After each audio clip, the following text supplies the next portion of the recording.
welcome to Startup Out of the Box, a regular podcast with Vitor Domingos and Marco Silva. On this episode, we're going to talk about staying at home because of this coronavirus pandemic, the future of working or remote working, and obviously we're going to discuss about KPIs versus OKRs, so key performance index versus objective key results.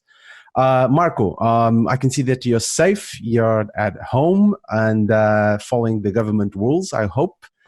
And how the is guidelines? Exactly.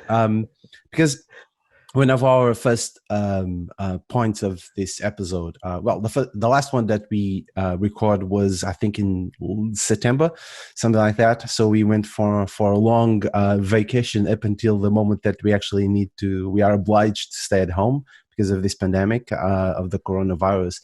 But there's a lot of people right now that they need and they must work from home. But for us, because we would either be at a remote co-working space or we were already used to work from home, it's not a lot of difference, is it? Do you feel any kind of difference when it comes to work from home? We can discuss about the other details later. So, like for us and for me, like in general, things look the same. I'm still working from home. The team also, my team is also fully remote. Everyone is working from home, so we don't see that much impact. Where I am seeing impact now, that's the difference. I usually work also from a co-working space, and once in a while I will go and work from somewhere around London, from a coffee shop or a library, something like that. So I had to stop doing that. But also one of the main impacts for this lockdown is while I'm still working remotely, working from home, the big change is now I have my son at home with me. So instead of him being in the nursery the entire day, I have to keep him at home and entertaining during the day. So I work full-time, my wife works full-time also. So we have to kind of juggle responsibilities between us, manage like calls, hours, to ensure like we can both continue doing our work. But at the same time, we have to take care of him, pay attention, because he is still a toddler. So he demands a lot of attention. So I get tired of work, and then I get like by 9 p.m. I am done for the day, like working and taking care of a toddler at the same time. It's exhausting. It is. And I've been doing this for already 3 weeks. Exactly. It is. And it's just the beginning. And as I would imagine that a lot of parents like you are in the same situation, they need to have their toddlers or their kids at home. It's really hard to juggle with education and activities and even remote working. But in terms of remote work, I see a lot of people. I went to, I have a couple of friends that they needed a webcam. I suggested, I think that we use the same webcam, the Logitech C920, 120, I think. I suggested that one. It was sold out because there's a lot of people wanted to have a proper webcam. One of my pet peeves relating to the webcam is actually people they use laptops. So if they use the laptop, they put the laptop on the table, pretty much like yours right now. So they have the camera facing their nostrils and stuff like that. So my suggestion that was actually today on LinkedIn was raise the laptop and the webcam with a bunch of books or boxes and stuff like that, so that you can have the webcam facing you top down rather than bottom up. The other thing that we do, people can see here, it's kind of, we have our condenser microphones over here. Mine's here, yours is over there. There's a lot of people that use,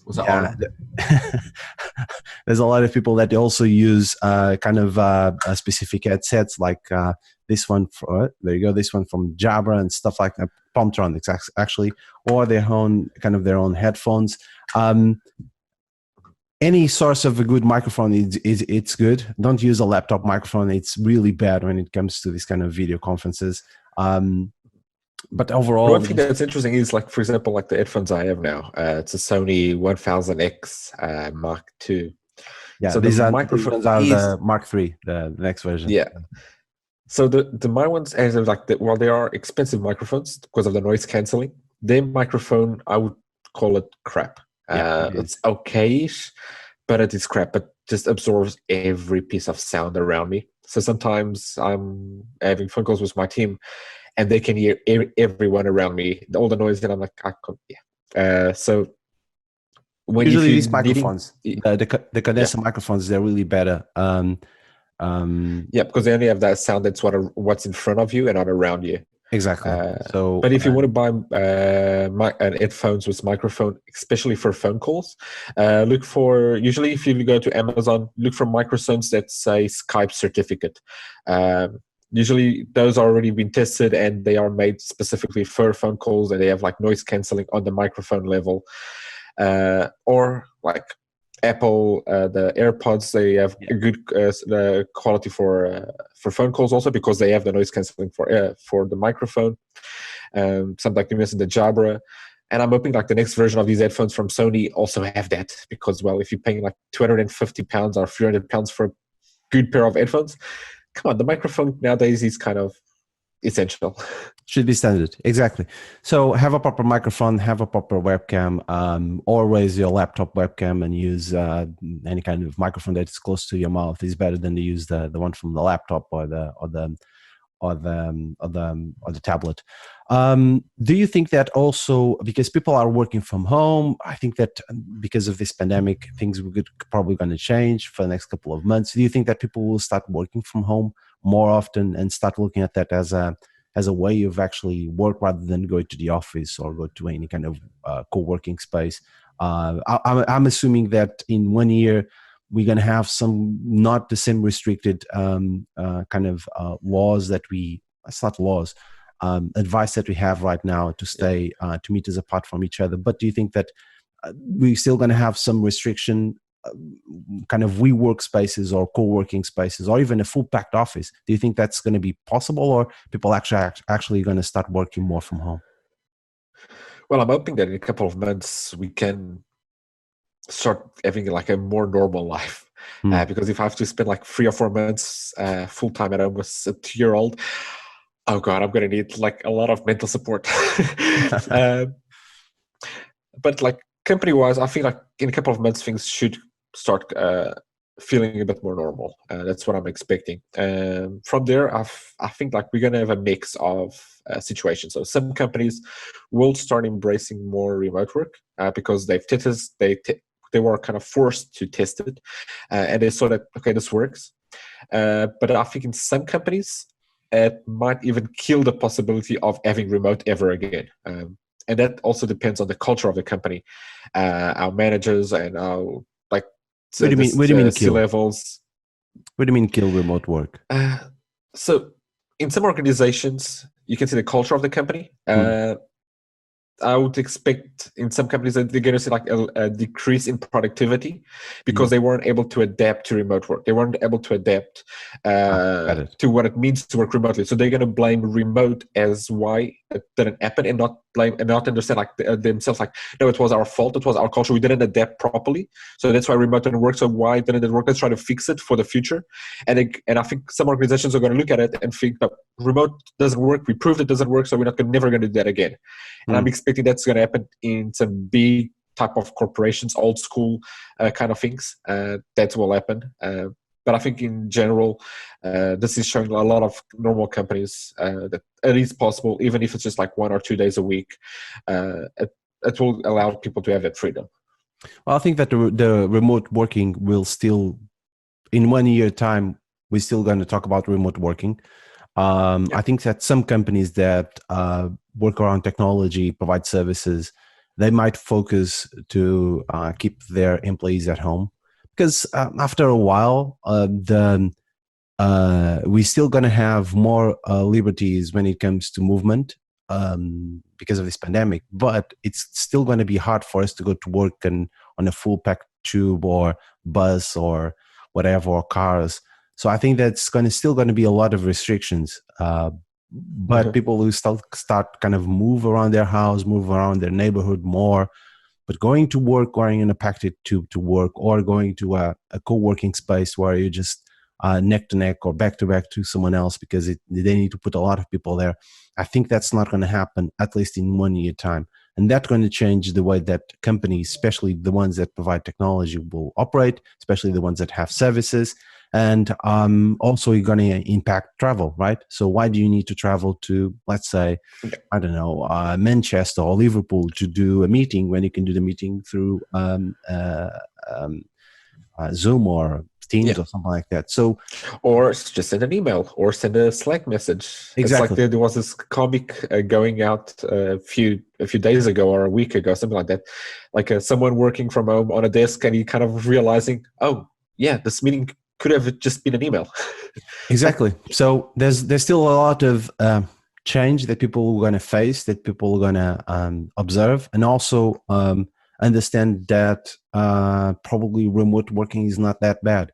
Will that impact salaries? I hope not, because obviously, if you have someone coming to the office, as you said, people. I just what was it? I think it was today or yesterday. There's news. I think it was on the Guardian or BBC that says that some companies are installing monitoring software on their employees' laptops so that they can take screenshots of their desktop. Remember Meraki and that kind of stuff back in, when was it, in Switzerland, where yeah, I'm not saying but someone could take screenshots of laptops and get to remote location and stuff like that.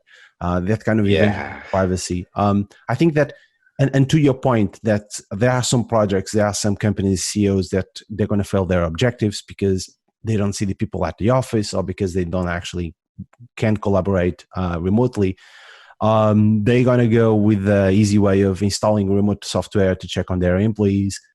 All of those is obviously they're going to fail because they don't have a trust relationship with the employer, yep, actually employee, but also they haven't set up their objectives. And the third topic that we want to discuss is the KPI, right? The key performance index, which everyone uses right now in the industry, versus the OKRs, the objective key results. One is more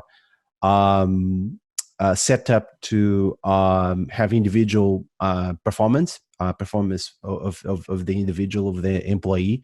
The other one is more set to the company themes or the company mottos, but also what do you need to deliver. One is more focused on delivery, the other one is more focused on the individual. So KPIs versus OKRs. Do you want to at your company, do you have any kind of this objectives, or is just a mix of both? I think it's not formalized it's a KPI or OKR. It's more of a conversation between us, between everyone with senior managers, engineering managers, to defining like what's the goals of the team, what's the goals of the company, and everyone working around that. So it doesn't. We haven't had anything like still formalized regarding this. Like in the beginning, we did when we started 5 years ago. Jesus, it was a long time ago. We did try setting up OKRs, but I think just give me a minute. I just need to answer a message here. You know that Okay. we're recording this, right? Yeah, I just had to run. And Yes, okay, so we objectives did of the try company. setting Yeah. up OKRs in the beginning, but it was I think too much for us at the time. Like there was still a lot of uncertainty what we were building, how we were going to build it. So like setting up this type of things in the beginning of a startup can be too much because there's Yeah. still a lot of uncertainty going on.